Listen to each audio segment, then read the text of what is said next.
आहे टाटा मोटर्सच्या नवीन प्रकल्पांवर कार्य केले आहे. अनेक औद्योगिक, सामाजिक व शैक्षणिक संस्थांशी ते निगडीत आहेत. सध्या तरुणांना स्वतःचे उद्योग, स्टार्टअप सुरू करण्याचे मार्गदर्शन ते करीत आहेत. माननीय अध्यक्षांना मी विनंती करते की त्यांनी 4 शब्द बोलावेत.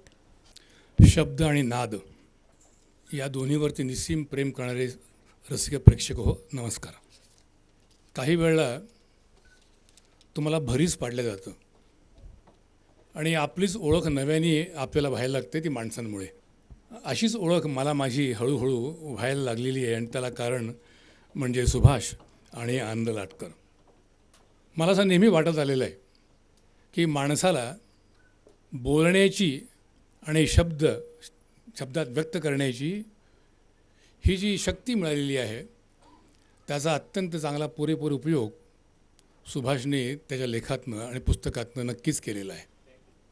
प्रत्यक्ष नाद निर्माण करणारे म्हणजे आपण जो शब्द बोलतो त्या शब्दांना साध चढवून अधिक दिलखुलास आपल्यापर्यंत कसं पोचेल ते पोचवणारे श्री उत्तम सिंहजी. अनेक वेळा आपल्याला प्रश्न पडतो की ह्या ठिकाणी ही जागा कशी छान घेतलेली आहे, पण त्यांचं मन कायमच त्या विषयामध्ये पूर्णपणे असं घडवून गेलेलं असतं आणि म्हणून ती सुंदर निर्मिती होत राहते. मला असं वाटतं ही तपश्चर्या आहे, ही मेहनत आहे, ही लगन आहे आणि हे सगळं करता करता माणसाला स्वतःला विसरून त्या संगीतामध्ये जो जेव्हा पूर्णपणे आपल्या सगळं पोहत राहतो त्यावेळेला ती निर्मिती होऊ शकते. आणि म्हणून इतक्या सहजपणे ते तुम्हाला सांगून गेले किस्से मुकेशजींचे, किस्से इतर संगीतकारांचे आणि किस्से डॅनियल सरांचे. आता प्रत्यक्ष नाद निर्माण करणे 86व्या वर्षी तुम्हाला आम्हाला पायावरती ठेका धरायला लावू शकतील इतकं छान अजूनही ह्या वयात वाजवणं हे फारच कठीण कर्म आहे. अहो, आपण तर आत्ताच म्हातारे झालो दिसतोय. आपण 86 आणि still you are tapping your foot because of his tunes. आणि ह्या अशा गॅलेक्सीमध्ये मी बसलेलो आहे याचा मला स्वतःला फार आनंद वाटतो आहे. पण हे सगळं ह्या सगळ्यांना एकत्र आणायचं, मी मोठ म्हणणार नाही पण एक सुरेख पुष्प गुंफायचं असं सुरेख काम आनंद लाटकरांनी केलेलं आहे. आणि त्यांनी आणि सुभाषने मला ह्या ठिकाणी अध्यक्ष म्हणून बोलावून माझा नको तो सन्मान केलेला आहे. मगाशी सुभाषने कारण नसताना विरहाचा किंवा जरा थोडासा नाराजीचा सूर लावला. अहो, प्रेमभंग म्हणजे काय असतो मला काही कळलंच नाही कधी. पण एक आहे, अपेक्षाभंग नेहमीच होत गेलेत. कुठले ते मी सांगणार नाही, पण होत गेले आणि हे प्रत्येकाच्या आयुष्यात होतात. म्हणून विरह करण्याकरता किंवा दुःख करण्याकरता सुभाष प्रेमभंग भरण्याची काही आवश्यकता नाही. आणि मित्रांनो, अशी गंमत आहे बघा, व्यवस्थापनामध्ये कधीही बोलण्याची संधी मिळत नाही, कधीच नाही. तुम्ही नियोजन करा, तुम्ही कार्यवाही करा, तुम्ही गुणवत्ता तपासा, तुम्ही इतरांना प्रोत्साहन द्या, इतरांचं कौतुक करा, इतरांना पुढे न्या, तुम्ही मात्र तिथेच राहा. अशी ही व्यवस्थापनामधली गोष्ट असते. आणि म्हणून कधी नव्हे ते बोलण्याची संधी मिळाल्यानंतर कोण सोडणार आहे का? म्हणून मी आज थोडासा बोलण्याचा प्रयत्न असा करणार आहे. आमच्या कारखान्यामध्ये लोकांना सवय आहे म्हणायची की मी लोखंडाशी झगडतो वगैरे. हे सगळं झूट आहे. लोखंडापाशी आहे, काम करणारे काम करत असतात आणि त्यांना काही यंत्रणा आहेत काम करण्याच्या वगैरे. परंतु निरस काम असतं असं जर म्हटलं तर निरस असू शकेल. आणि तुम्ही कामात जर लक्ष घातलं तर कामाची किमया तुम्हाला कुठल्या कुठे नेऊ शकते. ह्याचं उत्तम उदाहरण म्हणजे सुभाष जाधव आहे. अहो, गंमत अशी आहे की ज्या ठिकाणी तुम्ही व्हर्नॅक्युलर किंवा तुमचं काय गो नो गो गेजेस किंवा क्वालिटी कंट्रोल, डिस्पॅचेस, अमुक तुमक असे शब्द वापरता त्या ठिकाणी हा माणूस लिहितो. आणि माझ्या अशा अनेक उदाहरणं आहेत की स्वतःला ज्यांनी शाबूत ठेवलं, स्वतःने ते पुढे नेलं, अशा अनेक लोकांनी टाटा मोटर्सला फार पुढे आणून चांगलं काम नाव कमवलेलं आहे. सुभाष जाधव, माझा स्नेही रमेश भाटकर, प्राध्यापक हरी नरके, ह्या सगळ्यांनी त्या कारखान्यातून स्फूर्ती घेऊन स्वतःला घडवलेलं आहे. त्यात आमचा खारीचाही वाटा नाही हे मी नमूद करू इच्छितो. हा ज्याचा त्याचा प्रश्न आहे, ज्याचं त्याचं काम आहे. आपल्या संस्कृतीमध्ये श्रवणभक्तीला फार मोठं स्थान आहे. सगळ्यात चांगला रोल तो आहे. कोणीतरी बोलावं, आपण ऐकावं. कोणीतरी गावं, आपण ऐकावं. कोणीतरी लिहावं आपण वाचावं, कोणीतरी छान नृत्य करावं आपण बघावं, कोणीतरी वाजवावं आपण मान डोलवावी. ह्याच्यासारखं दुसरं सुख आयुष्यामध्ये आळशी माणसाला अजिबात नाही. मित्रांनो, पण श्रोतेच नसते तर काय झालं असतं असा क्षणिक तुम्ही विचार करा. अहो, देवालाही भक्त लागतात आणि ज्या ठिकाणी भक्तांची अलोट गर्दी ते स्थान फार महात्म्याचं पुढे जातं आणि मग त्या ठिकाणी काय काय होतं हे तुम्हाला मी काही सांगायला नको. परंतु मला वाटतं मी थोडीशी पायरी ओलांडलेली आहे आणि आता श्रोत्यांकडनं थोडासा बोलण्याचा प्रयत्न ह्या निमित्ताने माझा झालेला आहे. सिनेमा, संगीत, सिनेमा हे सगळे विषय आमच्या काळी म्हणजे मला वाटतं माझ्या पिढीतले मला इथे खूप लोक दिसत आहेत, खूप लोक आहेत. मला वाटतं एक मिनिट जरा या पुस्तकावरती मुकेशांचा फोटो जो आहे ना, अशी पॅन्ट मला वाटतं प्रत्येक तुमच्यापैकी आमच्यापैकी घातलेली असते. खाली फोल्ड होती, हो आठवते का? खाली फोल्ड असायची आणि त्याच्यामध्ये माती बसायची. नंतर बेल बॉटम आलेत. पण मी सांगत हा किती देखणा माणूस आहे, हा नट होऊ शकला नाही हे उत्तम सिंग साहेबांनी सांगितलं. परंतु इतके सुरेख व्यक्तिमत्व ह्या सुभाषनी त्याच्या पुस्तकातनं पुढे आणलेलं आहे. पुस्तक अर्थातच प्रकाशनापूर्वी वाचायला न मिळाल्यामुळे त्याच्यावरती अधिक बोलणं मला काही शक्य होणार नाही. परंतु माझी जे काही प्रतिक्रिया आहेत त्या मी त्याच्यापर्यंत नक्कीच पोचवायचा प्रयत्न करीन. सुभाषनी हे 18वं पुस्तक लिहिलेलं आहे. 18ला 8 आणि 7 15 ना रे, नक्की गणित बरोबर आहे ना?